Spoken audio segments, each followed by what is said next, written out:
दोस्तों, आज हम संस्कृत के उन प्रश्नों पर चर्चा करेंगे जो आपके टेट एग्जाम के लिए अति महत्वपूर्ण हैं और पिछले पेपरों में पूछे गए हैं और आगे भी पूछे जाने की जिनकी संभावना है। चलिए तो अब चर्चा करते हैं अपन एक एक प्रश्न पर। पहला है, चतुर्दश यज्ञानाम वर्णम कुत्र समुपलब्धते। कई लोग सोचेंगे तो समझ में नहीं आ रहा क्या लिखा है, कई ने भाषा 1 या भाषा 2 में ली होगी, अभी इतनी संस्कृत नहीं जानते। तो भैया वहाँ पर भी संस्कृत में ही लिखा प्रश्न आएगा, तो आपको आदत डालनी पड़ेगी। ये हिंदी वाले नहीं प्रश्न पढ़ना है कि हिंदी वाले पढ़े हो यहाँ रट गए वहाँ समझ ही नहीं पाए, इसलिए संस्कृत पढ़ना है। देखिए, चतुर्दश यज्ञानाम वर्णम कुत्र, तो यहाँ पे बोला कि चतुर्दश 14 यज्ञों का वर्णन कुत्र समुपलब्ध, कहाँ से प्राप्त होता है, तो वह स्रोत सूत्र से। ठीक है, चतुर्दश यज्ञ 14 यज्ञों का वर्णन कहाँ से मिलता है, स्रोत सूत्र में। याद रखिएगा, हम हिंदी भी ट्रांसलेट करते जाएंगे आपकी आसानी के लिए, लेकिन आगे हम ऐसी और संस्कृत की वीडियो लाएंगे तो धीरे धीरे आपको आदत संस्कृत की बनानी है। देखिए अगला देखें, यज्ञ वेदिकाया विधि विधिया नाम वर्णम कुत्र अस्ति। यज्ञ वेदिका विधि का वर्णन कहाँ पर मिलता है, तो वह मिलता है सुल्ब सूत्र में। कौन से सूत्र में मिलता है, सुल्ब सूत्र में। आगे बहुत जरूरी क्वेश्चन है, आप देखते जाइए। अगला देखें, चांद्र व्याकरणस रचेता का, ये पूछी जा चुका है। चांद्र व्याकरणस रचेता क्या, तो इसके रचेता कौन है, चंद्रगोभी। चांद्र व्याकरण के रचेता कौन है, चांद्र से क्या लेना, चंद्र, तो इसके रचेता कौन हो जाएंगे, चंद्रगोभी। अगला देखें, साम वेदानुसार कति तानः, तो 49। ठीक है, 49 क्या हो जाएंगे, तान हो जाएंगे, किसके अनुसार, सामवेद के अनुसार। अगला देखें, ये मोस्ट है अगला, ये वाला वेरी इंपॉर्टेंट। ऋग्वेद अनुसार प्रमुख द्विस्थानीय देवता क्या। ऋग्वेद के अनुसार प्रमुख द्विस्थानीय देवता कौन है, तो सूर्य है। ठीक है, ये पूछा गया था पिछले वर्ग 2 में। ऋग्वेद के अनुसार प्रमुख द्विस्थानीय देवता कौन है, सूर्य है। ऐसे कई क्वेश्चन आपके लिए लाएंगे। यदि सब्सक्राइब ना किया हो, संस्कृत आपको पढ़नी है, तो एक बार सब्सक्राइब पर क्लिक करके बेल आइकन को दबा लें। जैसे अगला वीडियो हमारा, जैसे ही प्रतिदिन 1 या 2 वीडियो आपको संस्कृत के मिलेंगे, तो जैसे ही आएगा तो आपको तुरंत समाचार पहुँच जाए, इसलिए सब्सक्राइब कर लें प्लीज़। अगला देखें, वेदांत इत्यस्य तात्पर्य क्या। वेदांत, वेदांत किसको कहते हैं, उपनिषद। वेदांत से क्या तात्पर्य लेना, उस उपनिषद। कहीं वेदांत लिखा आ जाए तो समझ लेना उपनिषद के बारे में क्वेश्चन पूछ रहे हैं, या उपनिषद लिखा है तो समझ लेना वेदांत। ठीक है, तो ऐसे उपनिषद, वेदांत मतलब उपनिषद। अगला देखें, मुक्तकोपनिषद निषदानुसार उपनिषद नाम संख्या अस्ति, मतलब मुक्तकोपनिषद के अनुसार उपनिषदों की कितनी संख्या है, तो 108 है। ये भी इंपॉर्टेंट है, ठीक है, आईएमपी। तो आईएमपी में बताते जा रहे, बिल्कुल ध्यान में रखना। मुक्तकोपनिषद के अनुसार उपनिषदों की संख्या कितनी है, 108 है, 108। ठीक है,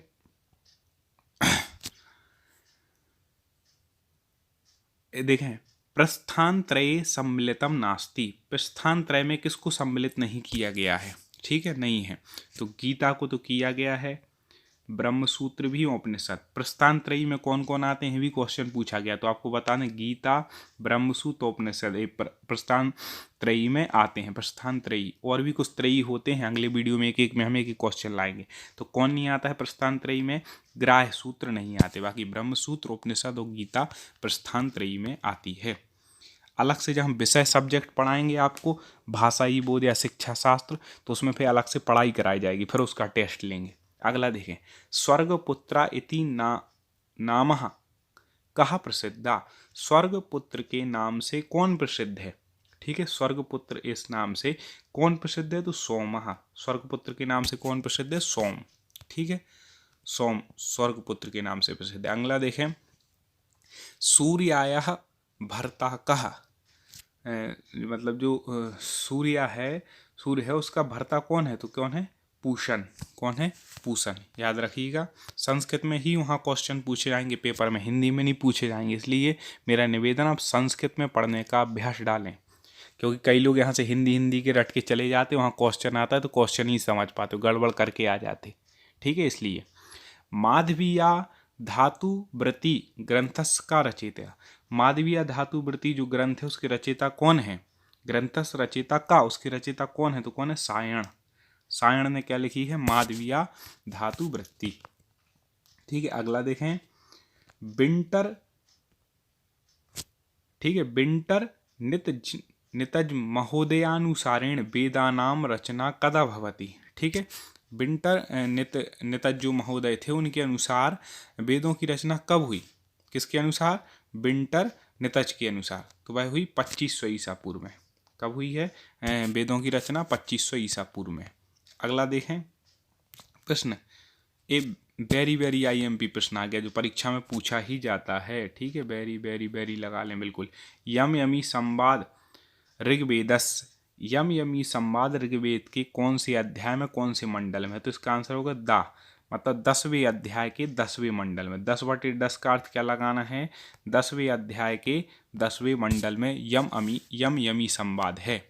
एक संवाद से क्वेश्चन जरूर बनेगा। एक हमने इस वीडियो में ले लिया, एक अगले वीडियो में ले लेंगे। ठीक है, इस प्रकार से अपन चर्चा करते जाएंगे। अगला देखें, मंत्र दृष्टारः का। ठीक है, मंत्रों के दृष्टार कौन होते हैं? तो वो कौन होते? ऋषि या ऋषि। मंत्रों के दृष्टार कौन होंगे? ऋषि होंगे। ठीक है, अगला देखें, सत्यनारायण व्रत कथा कुत्र वर्णितम अस्ति। सत्यनारायण व्रत की कथा कुत्र मतलब कहाँ पर वर्णित है? अस्ति मतलब होता है। तो स्कंद पुराण में। कहाँ पर है सत्यनारायण व्रत की कथा? स्कंद पुराण में। कई बार कथावाचन में कथा होती भी है, आप लोगों ने सुना होगा सत्यनारायण व्रत की कथा, तो ये स्कंद पुराण में। ठीक है, अगला देखें, कस्मिन् वेदे गायत्री छंदस सर्वाधिक प्रयोगो भवत्। कस्मिन् किस वेद में सबसे ज्यादा गायत्री छंद का प्रयोग हुआ है? इसका मतलब ये तो ऋग्वेद में, ये भी मोस्ट है। ठीक है, ऋग्वेद में क्या हुआ है? गायत्री छंद का प्रयोग हुआ है। ठीक है, गायत्री छंद का नाम है, उसका प्रयोग हुआ है। अगला देखें, सामवेदस प्रथम भाष्यकार का, ये भी मोस्ट है। ठीक है, सामवेद के प्रथम भाष्यकार कौन है? तो माधव। सामवेद के प्रथम भाष्यकार कौन है? माधव है। हमें लगता है आपको क्वेश्चन समझ में आ रहे होंगे। एक बार वीडियो को लाइक कर दें। अगला देखें, काठक कपिष्ठल इत्यादयः कस्य वेदस्य शाखा अस्ति। काठक और कपिष्ठल, ये जो इत्यादि जो शाखाएं वे किस वेद की हैं? तो कृष्ण यजुर्वेद की। ठीक है, जो यजुर्वेद हैं उसके भी दो भेद हैं, शुक्ल यजुर्वेद और कृष्ण यजुर्वेद। तो उसमें से काठक और कपिष्ठल किसकी शाखा है? कृष्ण यजुर्वेद की। अगले वीडियो में शुक्ल की ले लेंगे, जिससे आपको क्लियर हो जाएगा। अगला देखें, सोमदेवाय स्तुति ऋग्वेदस कस्मिन् मंडले वर्तते। सोमदेव की स्तुति ऋग्वेद के कस्मिन् मंडल, किस मंडल में की गई है? सोमदेव की स्तुति ऋग्वेद के किस मंडल में की गई है? तो नवम मंडली, 9वें मंडल में स्तुति की गई है। किस देव की? 9वें मंडल में ऋग्वेद के सोमदेव की। अगला देखें, वेदानाम सामूहिक देवता। वेदों का सामूहिक देवता यदि माने तो कौन है? आदित्य। वेदों के सामूहिक देवता कौन है? आदित्य हैं। ठीक है, वैसे तो हर वेद के अलग अलग देवता हैं, लेकिन सामूहिक देवता की यदि हम बात करेंगे तो कौन होगा? आदित्य। इस प्रश्न को भी आपको बिल्कुल दिमाग में बैठा लेना है उत्तर को। अगला देखें, अथर्ववेदस्य मंत्रा कति भागे विभाजितम अस्ति। जो अथर्ववेद है उसके मंत्र कितने भागों में विभाजित हैं? 2 भागों में। ठीक है, अथर्ववेद के मंत्र कितने भागों में विराजित हैं? 2 भागों में। क्या कौन कौन से हैं? तो आपको बता दें, शांति पौष्टिक मंत्र जो विशेष रहते हैं उनको हम व्याख्या के माध्यम से ऐसे लिखते जाएंगे। तो ठीक है, 2 भागों में कौन कौन से भागों में विराजित है अथर्ववेद के मंत्र? एक शांति पौष्टिक मंत्र और एक अभिचारिक मंत्र। ठीक है, 2 भागों में विभाजित है। अगला देखिएगा, पुष्प सूक्त प्रातिशाख कस्मिन् वेदे समुपलब्धते।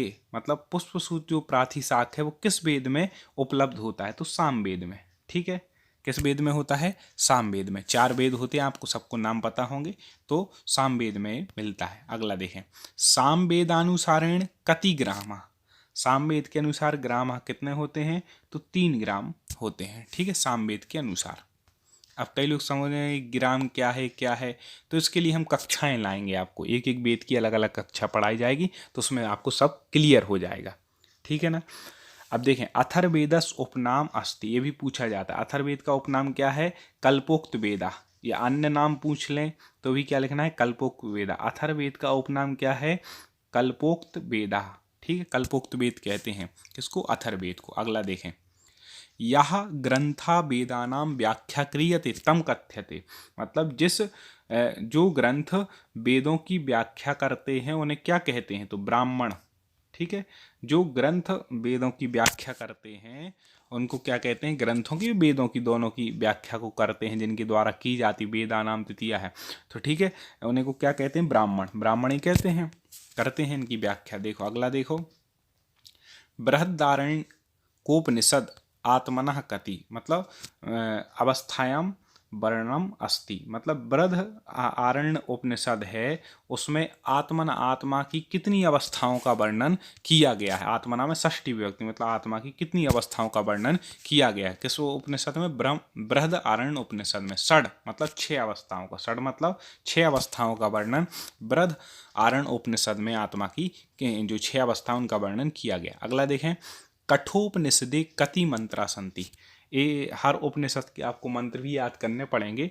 तो आप देखें 119, ठीक है, ठीक है, कितने हैं कठोपनिषद में मंत्र? 119 मंत्र हैं। अगला देखें, यत अक्षर परिमाणम तः, जहाँ यत मतलब जहाँ पर जो अक्षर परिमाण तः अक्षर परिणाम है वो कौन है? तो छंद। छंदों में होता है अक्षरों का परिमाण, कितने अक्षर होंगे तो ये छंद। जैसे 14 अक्षर होंगे तो बसंत तिल का छंद होगा एक पद में। तो इस प्रकार से होता है कि भाई एक लाइन में यदि 14 अक्षर हैं तो बसंत तिल का छंद है, पूरे चारों लाइनों में टोटल 56 वो हो जाएंगे। तो इस प्रकार से तो हाँ, अक्षर का परिणाम होता है वह का है छंद। अलग से छंद का एक वीडियो आप तक लेकर के आएंगे। और इसका जो शिक्षा शास्त्र है, जो पेडागॉजी इसकी पूछी जानी है संस्कृत की, उसके भी हम 3 वीडियो आपको देंगे और 3 में से ही आपका पूरा विषय आ जाएगा। क्योंकि बहुत ज़्यादा उसमें टेंशन करने की ज़रूरत नहीं, बहुत सरल है। क्योंकि वो शिक्षा शास्त्र आपको संस्कृत का बताएं, इसलिए जो लोग संस्कृत भाषा 1 में लेना चाहते हैं, भाषा 2 में जरूर ले लें। चलिए अगला देखें, प्रमुखा ज्योतिषाचार्य अस्ति। प्रमुख ज्योतिषाचार्य कौन है? तो वो हैं लगध मुनि। प्रमुख ज्योतिषाचार्य कौन है? लगध मुनि है। अगला देखें, सिद्धांत शिरोमणि ग्रंथस्य लेखका कहा। सिद्धांत शिरोमणि ग्रंथ के लेखक कौन है? तो वो है भास्कराचार्य। आपको संस्कृत में ही क्वेश्चन पढ़ने की आदत डालनी है, वहीं से पढ़ें जहाँ संस्कृत में आपको क्वेश्चन दिए गए हैं। यदि आपको कठिनाई होगी तो हम हिंदी में भी ले आएंगे, लेकिन आपके लिए उपयोगी ये रहेंगे, ठीक है। बीच बीच में हम दोनों लेते आएंगे। चलो अगला देखो, अधोलिखितेषु उपवेदः नास्ति। इनमें से उपवेद किसका नहीं है? किसका उपवेद नहीं है? ठीक है, उपवेद अर्थ नहीं है। देखो आपको एक बात बता दें कि और वीडियो यदि संस्कृत आप पढ़ना चाहते हैं, बाल विकास या फिर पर्यावरण, मैथ, जो भी आप पढ़ना चाहते हो, तो हमारे चैनल को एक बार सब्सक्राइब पर क्लिक जरूर कर लें, जिससे अगला वीडियो आप तक पहुंचे। बेल आइकन है उसको दबा दें। अगला देखो, अब देखो है अधोलिखितेषु उपवेदा ना, उपवेद नहीं है। किस वेद का नहीं है? तो देखो जो आयुर्वेद दिया है ना, ये ऋग्वेद का उपवेद है। आयुर्वेद किसका है? ऋग्वेद का है, ठीक है। इसके बाद यजुर्वेद का है धनुर्वेद। यजुर्वेद का जो अपन कह लें उपवेद क्या है? धनुर्वेद। अथर्ववेद का कोई भी उपवेद नहीं है। इसका उत्तर ही सही हो जाएगा। गांधारवेद किसका है? सामवेद का, ठीक है। सामवेद का उपवेद क्या हो गया? गंधर्ववेद। धनु और ऋग्वेद का क्या हो गया? यजुर्वेद, ठीक है। और अथर्ववेद का तो कोई है ही नहीं, ठीक है। तो आपको इस प्रकार से याद रखना है।